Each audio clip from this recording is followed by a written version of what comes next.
الحمدللہ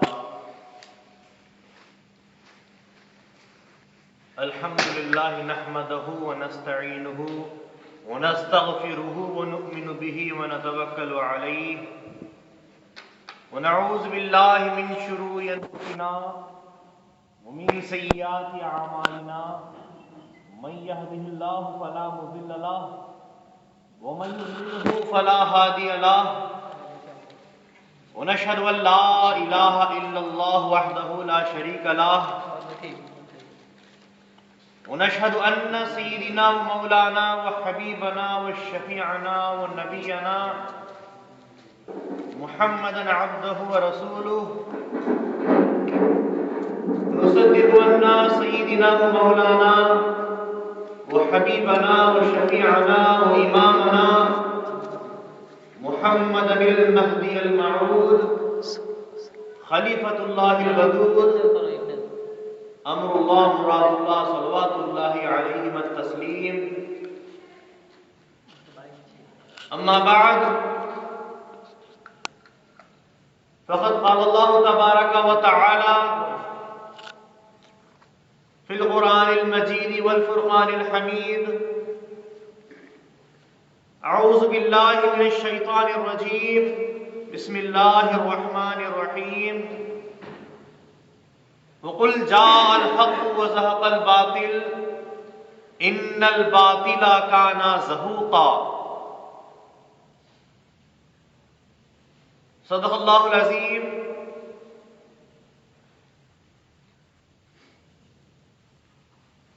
محترم و معزز سامعین اکرام، السلام علیکم ورحمۃ اللہ وبرکاتہ. وعلیکم السلام ورحمۃ اللہ وبرکاتہ.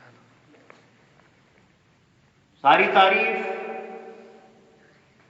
اس خالق دو جہاں کے لیے ہے جو رب العالمین ہے. درود و سلام ہو خاتمین الکریمین پر اور آپ کے ذریات پر.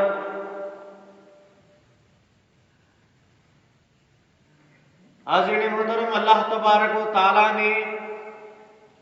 اپنے کلام پاک میں ارشاد فرمایا وَقُلْ جَاءَ الْحَقُّ وَزَهَقَ الْبَاطِلُ إِنَّ الْبَاطِلَ كَانَ زَهُوقًا. یعنی اللہ تعالی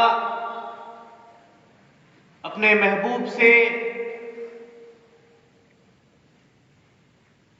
محبوب خدا صلی اللہ علیہ وسلم سے مخاطب ہو کر فرمایا کہ اے میرے محبوب، اے محمد صلی اللہ علیہ وسلم، آپ کہہ دیجئے وَقُلْ، آپ کہہ دیجئے جاء الحق، حق آ گیا، وزہق الباطل، اور باطل مٹ گیا، ان الباطل کان زہوقا، بے شک باطل تو مٹنے ہی والا ہوتا ہے. اس آیت مبارکہ میں بڑی خاص بات بتلائی جا رہی ہے. ایک طرف حق ہے، ایک طرف باطل ہے. حق کس کو کہتے ہیں؟ حق کے معنی کیا آتے ہیں؟ حق کہتے ہیں روشنی کو، اجالے کو، نور کو. حق کہتے ہیں سچائی کو، بھلائی کو، نیکی کو. اور اس کے برعکس باطل کسے کہتے ہیں؟ باطل کہتے ہیں اندھیرے کو، برائی کو، غلطی کو، ناپاکی کو. یہ تمام کے تمام چیزیں جو ظلمت میں، تاریکی میں آتی ہیں، جن کے ذریعے سے انسان گمراہیوں کے دلدل میں پھنس جاتا ہے، وہ تمام کی تمام چیزیں، وہ تمام کے تمام کام، وہ باتیں، وہ صفتیں، وہ سب کی سب باطل کہلاتی ہیں. تو یہ حق ہے اور دوسری طرف باطل ہے. اگر ہم یوں کہیں کہ سچائی آئی اور جھوٹ مٹ گیا، بے شک جھوٹ تو مٹنے ہی والا. اگر ہم یوں کہیں کہ روشنی آئی اور اندھیرا مٹ گیا، بے شک اندھیرا تو مٹنے ہی والا تھا۔ حق آیا، باطل مٹ گیا، نور آیا اور اندھیرا مٹ گیا، نور آیا اور تاریکی مٹ گئی۔ اللہ تعالیٰ نے اپنے حبیب کو، رسول اللہ صلی اللہ علیہ وسلم کو اس آیت مبارکہ میں حق کہہ کر پکارا ہے۔ اے محمد، تم سر سے لے کے پاؤں تک حق ہو، سچ ہو، نور ہو۔ اللہ تبارک و تعالیٰ کی طرف سے سر سے لے کے پاؤں تک ہدایت ہی ہدایت ہو، اور جہاں کہیں تم جاتے ہو، پہنچ جاتے ہو، تمہارے نور سے، تمہاری روشنی سے، تمہاری سچائی سے، تمہاری حق گوئی سے، وہ کسی بھی قسم کا باطل کیوں نہ ہو، کیسا ہی اندھیرا کیوں نہ ہو، وہ مٹ جاتا ہے، کیونکہ جہاں حق آتا ہے وہاں باطل مٹ ہی جاتا ہے، اور جہاں رسول اللہ صلی اللہ علیہ وسلم تشریف لاتے ہیں وہاں ایسا اجالا آ جاتا ہے کہ اندھیرے کو کوئی جگہ نہیں ملتی۔ اور بے شک ایسا اندھیرا، ایسی جو ظلمتیں، ایسی تاریکیاں، ایسے اجالوں کے بعد مٹنے ہی والی ہوتی ہیں، بے شک باطل تو مٹنے ہی والا۔ جس طریقے سے ایک اندھیرے گھر میں ایک چراغ روشن کر دیا جاتا ہے تو اندھیرا کیسا بھاگتا ہے، ایسے ہی رسول اللہ صلی اللہ علیہ وسلم جب اس دنیا میں آئے تو آپ کی روشنی سے، آپ کے نور سے وہ منور سلگتا ہوا چراغ جب آیا تو اندھیرا، ایک گمراہی دنیا کی جتنی بھی تھی وہ ساری کی ساری مٹ گئی، وہ ظلمتیں ہٹ گئی۔ غرض ہم نے گزشتہ بیانات میں رسول اللہ صلی اللہ علیہ وسلم کی حقیقی پیدائش سے بات کی ہے۔ اللہ تعالیٰ نے سب سے پہلے آپ کے نور مجسم کو پیدا فرمایا، اور 1000 سال، ایک روایت میں 14,000 سال، اور ایک روایت میں وہ ستارہ آپ کو بتلایا گیا جو 70,000 سال میں ایک بار چمکتا تھا، اور جبریل امین علیہ السلام نے 72,000 مرتبہ اس ستارے کو دیکھا ہے۔ اتنے ہزاروں سال سے وہ نور محمد صلی اللہ علیہ وسلم پیدا ہو کے نبوت کے مقام پر رہا، اور پھر دھیرے دھیرے پھر اس کو اس فانی دنیا میں بھیجنا اللہ نے چاہا، اور پھر پے در پے منتقل ہوتے ہوئے وہ نور مومنین کی جماعت میں سے، مسلمانوں کی جماعت میں سے، اللہ والوں کی جماعت میں سے ہوتا ہوا اس دنیا میں تشریف لایا۔ ہم نے دیکھا کہ رسول اللہ صلی اللہ علیہ وسلم کا گھرانہ کتنا باعزت گھرانہ، باوقار گھرانہ ہے، کہ جس کی عزت سارے کے سارے عرب کے قبیلے کرتے تھے، اور پھر وقت گزرتا گیا یہاں تک کہ رسول اللہ صلی اللہ علیہ وسلم کے جد امجد حضرت عبد المطلب رضی اللہ تعالیٰ عنہ نے جو ہے سو کعبے کی، حرم شریف کی باغ ڈور سنبھالی، اور اس کے بعد آپ کے فرزند حضرت عبداللہ رضی اللہ تعالیٰ عنہ نے بھی آپ کے ساتھ، والد بزرگوار حضرت عبد المطلب کے ساتھ آپ کا ساتھ دیا، والد محترم کا ساتھ دیا، اور زندگی گزار رہے تھے، اور حالات بنتے بنتے حضرت عبد المطلب رضی اللہ تعالیٰ عنہ نے حضرت عبداللہ کا نکاح بی بی آمنہ رضی اللہ تعالیٰ عنہا سے کر دیا۔ لیکن چند ماہ گزرتے ہی ہیں کہ حضرت عبداللہ رضی اللہ تعالیٰ عنہ غالباً 25 یا 27 آپ کی عمر بتلائی جاتی ہے روایات میں، اور ایسی عمر میں آپ کا وصال ہو جاتا ہے، آپ کا انتقال ہو جاتا ہے مقام یثرب میں، جو کہ بعد میں مدینہ کہلایا گیا، اور وہیں آپ کا انتقال ہو گیا، اور وہیں آپ کی تدفین عمل میں آ گئی۔ لیکن اللہ تبارک و تعالیٰ کو جو منظور تھا کہ اپنے نور کو، اپنے محبوب کو اس دنیا میں بھیجے، وہ کام آگے بڑھ چکا تھا۔ اللہ تبارک و تعالیٰ کے فضل و کرم سے رسول اللہ صلی اللہ علیہ وسلم کا نور مجسم بی بی آمنہ رضی اللہ تعالی عنہا کے بطن اطہر کے اندر جو آ چکا تھا، اور اس کے بعد سے بی بی آمنہ رضی اللہ تعالیٰ عنہ فرماتی ہے کہ جب سے میں نے اپنے اندر ایک وجود کو پایا، رسول اللہ صلی اللہ علیہ وسلم کے نور کو محسوس کیا، الحمدللہ اس وقت سے لے کر رسول اللہ صلی اللہ علیہ وسلم کی پیدائش تک میں کبھی بیمار نہیں ہوئی۔ بی بی آمنہ کسی بھی مرض میں مبتلا نہیں ہوئی۔ بی بی فرماتی ہیں کہ جب سے رسول اللہ صلی اللہ علیہ وسلم میرے بطن میں آئے، میں نے کبھی بھی کوئی تکلیف محسوس نہیں کی۔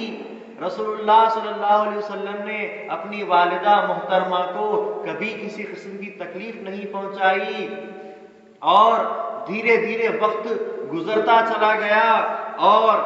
وہ وقت آ گیا جبکہ اللہ کے رسول صلی اللہ علیہ وسلم اس دنیا میں تشریف لائے، اور بی بی آمنہ رضی اللہ تعالی عنہا نے رسول اللہ صلی اللہ علیہ وسلم کو اس دنیا میں جنم دیا، آپ کی پیدائش ہوئی۔ بی بی فرماتی ہے کہ میری پیدائش سے قبل ابھی رات کا وقت تھا، صبح نہیں ہوئی تھی، پیر کا روز نہیں آیا تھا، لیکن میں نے خواب میں دیکھا کہ ایک بہت بڑا سورج جتنا بڑا ستارہ،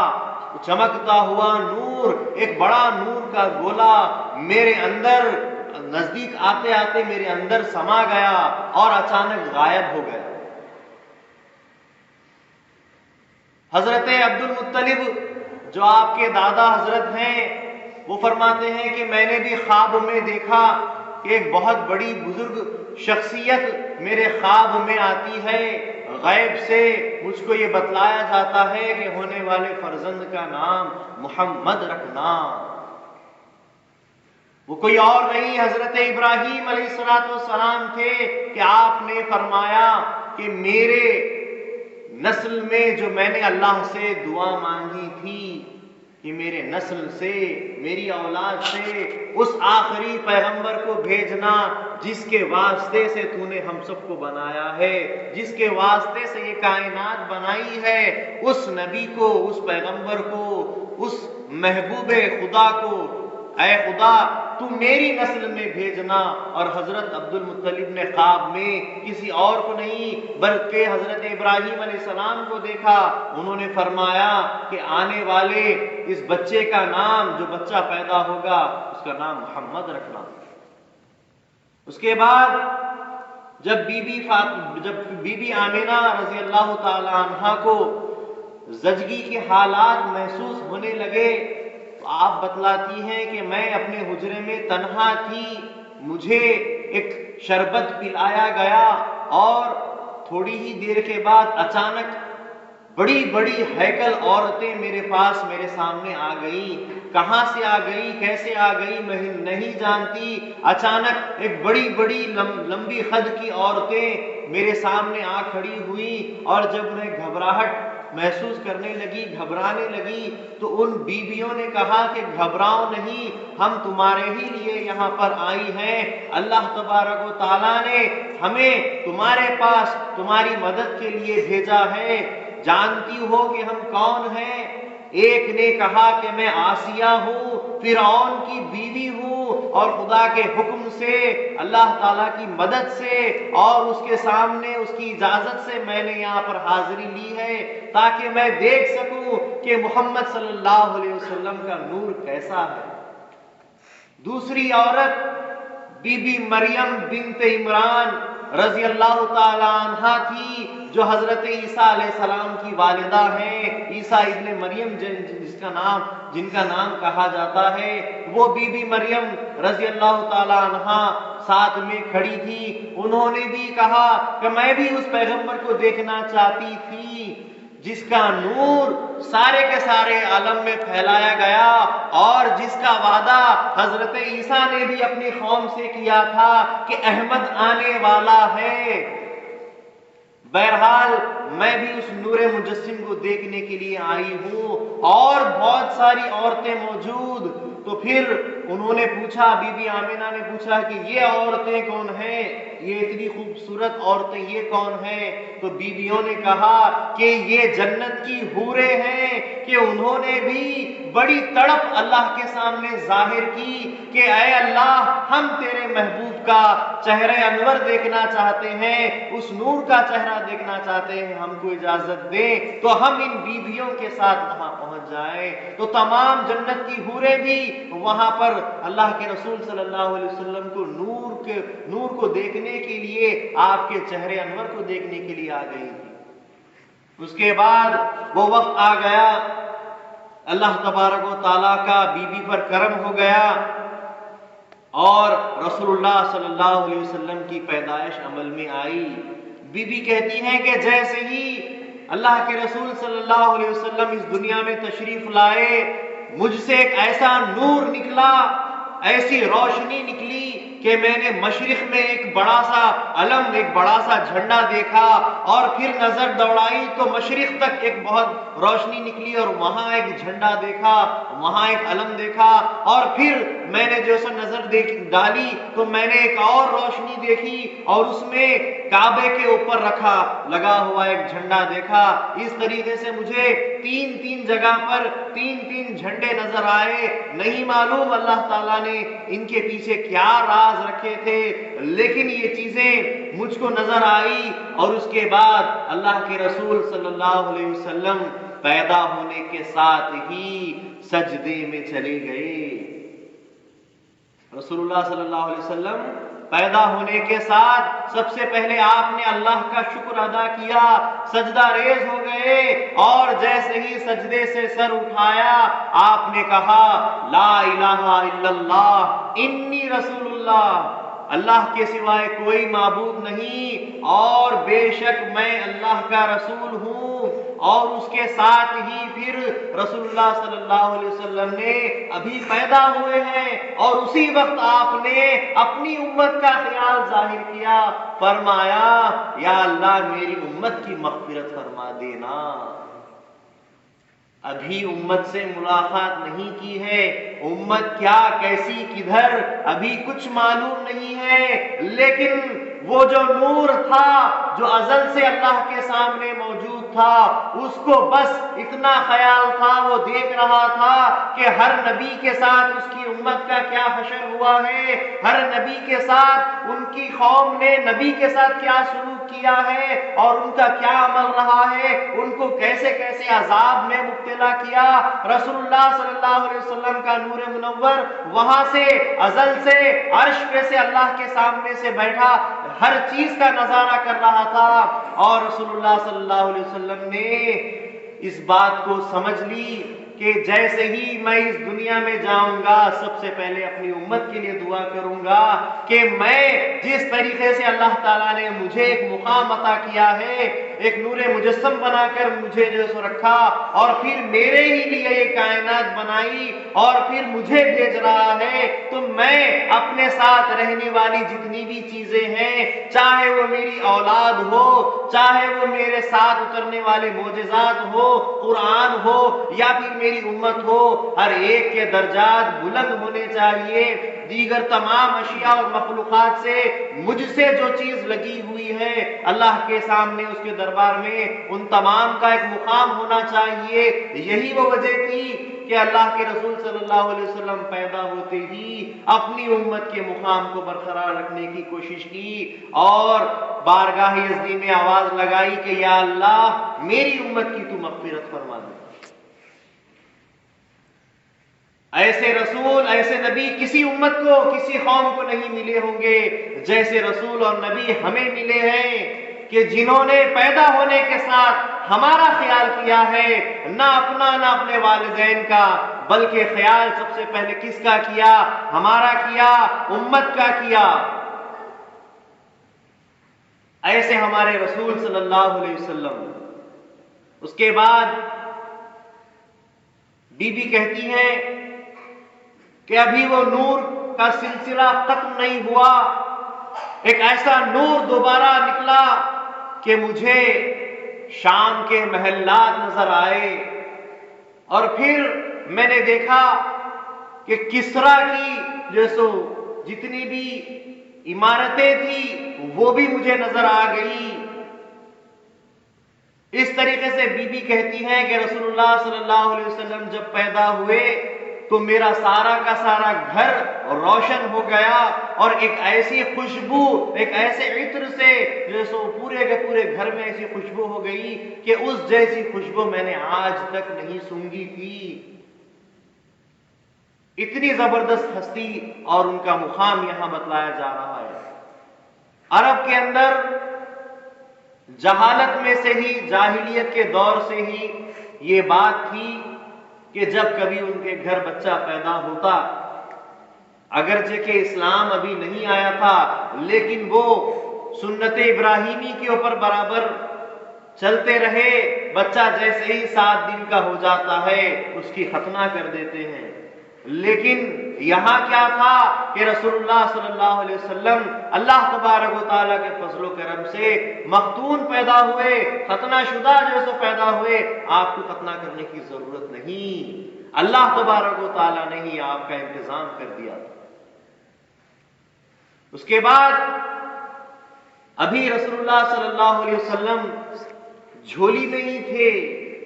تو بی بی فرماتی ہے، بی بی آمنہ رضی اللہ تعالی عنہا، کہ اچانک ایک بادل آپ کے اطراف گھیرے میں آ گیا، اور گھیرتا گھیرتا وہ بادل بالکل پوری طریقے سے رسول اللہ کے اوپر چھا گیا، اور رسول اللہ مجھے نظر نہیں آ رہے تھے۔ ایسے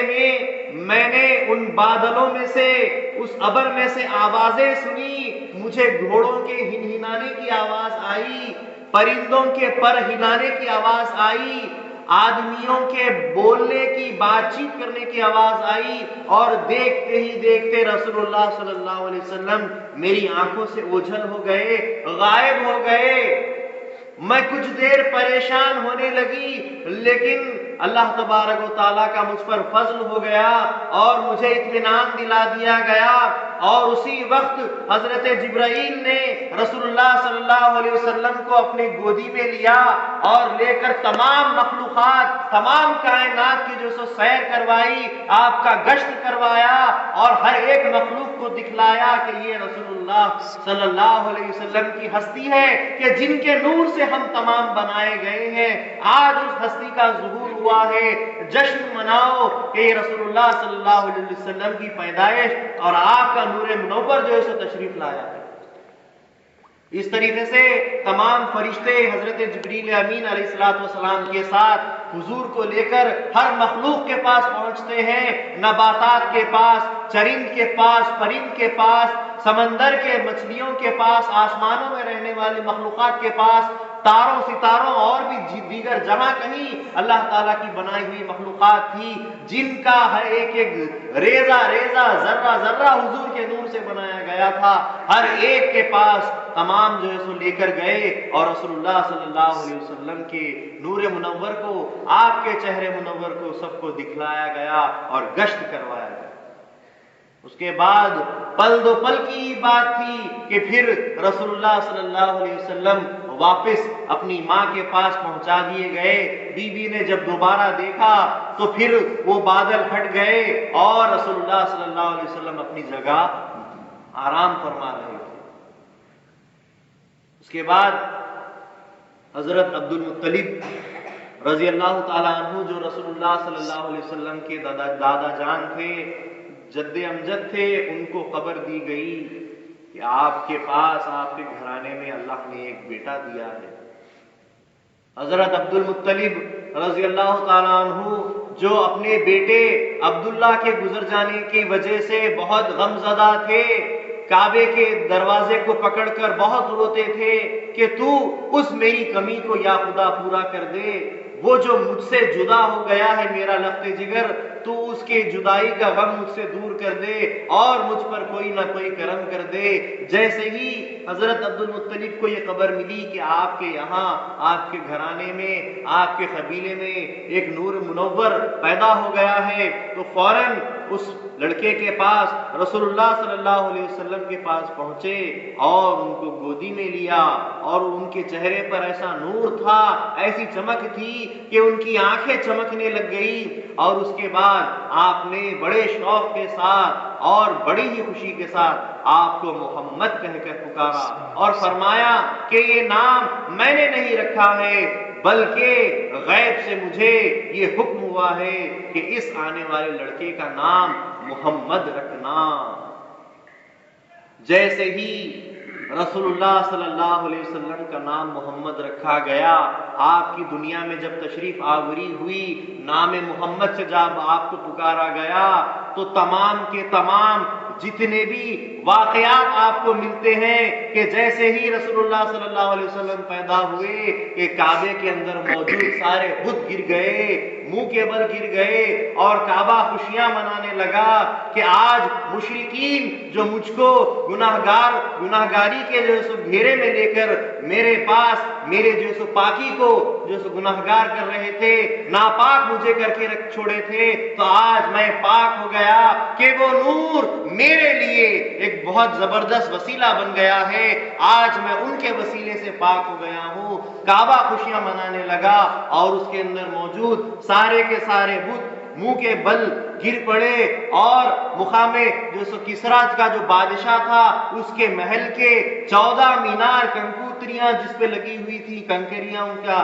جو بڑے بڑے مینار تھے، ویسے 14 مینار جو سو وہ پورے گر گئے اور ختم ہو گئے، نیست و نابود ہو گئے۔ اتنا ہی نہیں، فارس ملک فارس کے اندر مجوسیوں کا 1000 سال سے جلتا ہوا آتش کدا وہ اچانک بجھ گیا۔ سارے کے سارے مجوسی پریشان ہو گئے کہ یہ کیسا ہو گیا،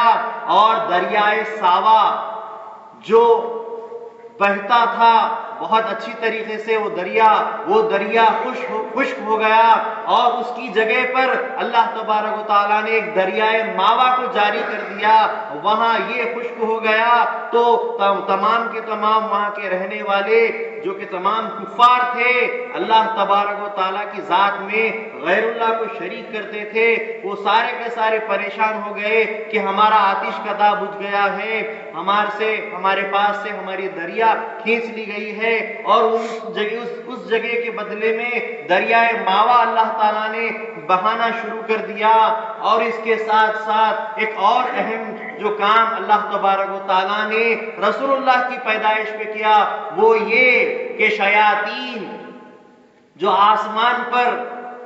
جانے کی پہنچ رکھتے تھے، جن کو آسمانوں کی سیر کرنے کی اجازت تھی، جو عرش کی باتیں جا کر سنتے تھے کہ فرشتے کیا گفتگو کرتے ہیں، اللہ فرشتوں سے کیا کلام کرتا ہے، اللہ انبیاء سے کیا کلام کرتا ہے، یہ تمام کی تمام باتیں اور چیزیں یہ شیاطین آسمانوں پر عرش کے پاس جا کر سنتے تھے۔ لیکن جیسے ہی رسول اللہ صلی اللہ علیہ وسلم کی تشریف آوری ہوئی، آپ پیدا کیے گئے، تو اسی کے ساتھ ساتھ شیاطین کو آسمانوں پر جانا بھی ان کو بند کر دیا گیا۔ شیاطین کو اب یہ اجازت ہرگز نہیں تھی کہ وہ آسمانوں کے پاس عرش کے پاس پہنچے، ان کو یہ بالکل منع کر دیا گیا۔ اور جیسے ہی یہ بات ہوئی، رسول اللہ صلی اللہ علیہ وسلم کی پیدائش ہوئی، تو ابلیس نے، شیطان نے ایک چیخ ماری کہ ہائے، مجھ سے میری آزادی چھین لی گئی۔ آپ لوگ بخوبی اس بات کو جانتے بھی ہوں گے کہ ابلیس نے، شیطان نے اپنی زندگی میں 4 بار چیخ ماری ہے۔ سب سے پہلے تو جب اللہ تعالیٰ نے عزازیل کو، شیطان کا، ابلیس کا اصل نام جو فرشتوں کے جھرمٹ میں رہتا تھا، تو اس کا نام اللہ تعالیٰ نے عزازیل رکھا تھا۔ اس کا نام ابلیس نہیں تھا، اس کا نام شیطان نہیں تھا، وہ فرشتوں کے مقام کے اوپر رہتا تھا، اور اس کا نام عزازیل تھا۔ فرشتے اس سے علم سیکھتے تھے، یہاں تک کہ بعض روایتوں میں آتا ہے کہ خود جبرائیل علیہ السلام بھی اس کے پاس علم سیکھتے تھے۔ اتنا بڑا اس کو مقام اللہ تعالیٰ نے دیا تھا۔ لیکن جب اللہ تعالیٰ نے عزازیل کو حکم دیا، تمام مخلوقات کو حکم دیا کہ آدم کو سجدہ کرو، تو اس نے انکار کیا۔ اس انکار کی وجہ سے اللہ تعالیٰ نے اس کو دھتکار دیا، اس کو مردود کہہ دیا، اور جب وہ ابلیس بن گیا، دھتکار دیا گیا، منحوس بن گیا، تو جب اس نے چیخ ماری، یہ پہلی چیخ تھی اس کی کہ جب وہ مردود ہوا تو پہلی بار اس نے ایک چیخ ماری کہ ہائے میں فنا ہو گیا، میں مٹا دیا گیا، مجھے دھتکار دیا گیا۔ اور پھر جب ابلیس کو اللہ تعالیٰ نے جنت سے نکال کر زمین پر لا پھینکا، اس وقت اس نے دوسری چیخ ماری کہ میری عزت اور میرے وقار کو، جو کہ میں اتنا بڑا مقام کے اوپر تھا کہ تمام فرشتوں کو میں پڑھاتا تھا اور جنت میں میرا ایک مقام تھا، آج مجھے اس جگہ سے نکال کر زمین پر پھینک دیا گیا ہے۔ تو جب وہ زمین پر پھینکا گیا تب اس نے دوسری چیخ ماری۔ اور اس کے بعد جب رسول اللہ صلی اللہ علیہ وسلم کی پیدائش عمل میں آئی تو اس وقت اس نے تیسری چیخ ماری کہ اب وہ نور محمد آ گیا ہے کہ جو ہر جگہ اپنی ہدایت سے نور پھیلائے گا اور مجھ جیسے شیطان کو دور بھگا دے گا۔ اس وقت اس نے تیسری چیخ ماری۔ اور جب اللہ تبارک و تعالیٰ نے تمام کے تمام وہی اتارتے اتارتے قرآن کو، اپنے کلام کو اتارتے اتارتے نازل کرتے کرتے جب سورہ فاتحہ اللہ تعالیٰ نے رسول اللہ پر نازل کیا تو شیطان نے اس وقت چوتھی چیخ ماری کہ سورہ فاتحہ وہ اللہ کا کلام ہے، وہ سورت ہے کہ جس کے اندر اتنی طاقت ہے کہ وہ ہر مرض کی دوا ہے، ہر وبا کی، ہر بلا کی جو ہے سو شفا ہے، سوائے موت کے سورہ فاتحہ میں ہر چیز موجود ہے۔ ایک موت صرف اس سے دور نہیں ہو سکتی، سورہ فاتحہ پڑھنے سے صرف موت جو ہے سو دور نہیں ہوتی، باقی ہر مرض، ہر بلا جو ہے سو سورہ فاتحہ سے ٹل سکتی ہے سوائے موت کے۔ تو جب سورہ فاتحہ اللہ تعالیٰ نے نازل کیا اس وقت شیطان نے چوتھی چیخ ماری۔ تو اس طریقے سے رسول اللہ صلی اللہ علیہ وسلم کی پیدائش پر یہ سارے واقعات ہوئے اور تمام کے تمام لوگ پریشان ہو گئے۔ بادشاہ کسریٰ اتنا حیران پریشان ہو گیا جب اس کو معلوم ہوا کہ میرے محل کے 14 مینار گر گئے ہیں، تو پریشان ہو گیا کہ آخر کیا بات ہے کہ میرے محل میں اتنا زبردست جو ہے سو زلزلہ آ گیا۔ اور جب اس کو پتا چلا کہ نہر ساوا روک دی گئی ہے، خشک ہو گئی ہے، بنجر بن گئی ہے، اور پریشان ہو گیا کہ یہ ہمارے ساتھ کیا ہو رہا ہے، اوپر والا آخر ہمارے ساتھ کیا چاہتا ہے۔ پھر جب اس کو خبر ہوئی کہ فارس کا مجوسیوں کا آتش کدہ 1000 سال سے جو جل رہا تھا وہ بجھ گیا، اور بھی وہ پریشان ہو گیا۔ ایسے میں ایک مخبر نے، خبر دینے والے نے، جو تعبیر کہتے ہیں خوابوں کی، اس نے آ کر بادشاہ کسریٰ سے کہا کہ مجھے خواب میں یہ بات، یہ چیز دکھلائی گئی کہ میں نے دیکھا کہ عرب سے بہت سارے لوگ اونٹوں پر اور گھوڑوں پر ہمارے پاس آ رہے ہیں اور ہمارے شہر میں ہر جگہ پھیل رہے ہیں۔ اور ایسے وقت میں جبکہ میں یہ سارا منظر دیکھ رہا تھا مجھ پر ہیبت طاری ہو گئی تھی۔ جب بادشاہ نے اس مخبر کی یہ بات سنی تو اس نے پوچھا کہ تو یہ بات تو بتلاتا ہے لیکن اس کے ساتھ یہ بھی تو بتا کہ آخر اس کے پیچھے کیا راز ہے، کیا بات ہے۔ تو اس نے کہا ضرور ملک عرب کے اندر ایک زبردست شخصیت کا جو سو اظہار ہوا ہے، ظہور ہوا ہے، ضرور یہ اسی کا اثر ہے کہ یہ ساری چیزیں دکھائی دے رہی ہیں۔ اس کے بعد روایات میں آتا ہے کہ رسول اللہ صلی اللہ علیہ وسلم ابھی اپنے حجرے میں بی بی کے پاس موجود تھے، پیدا ہو کر بالکل تھوڑے ہی دن گزرے تھے، ایک یہودی دوڑتا ہوا بھاگتا ہوا رسول اللہ صلی اللہ علیہ وسلم کے گھر کے پاس آ پہنچا اور تمام یہودیوں کو جمع کرنے لگا اور کہنے لگا اگر یقیناً یہ جو بچہ جو عبد المطلب کے گھرانے میں پیدا ہوا ہے، اگر اس کے دونوں شانوں کے درمیان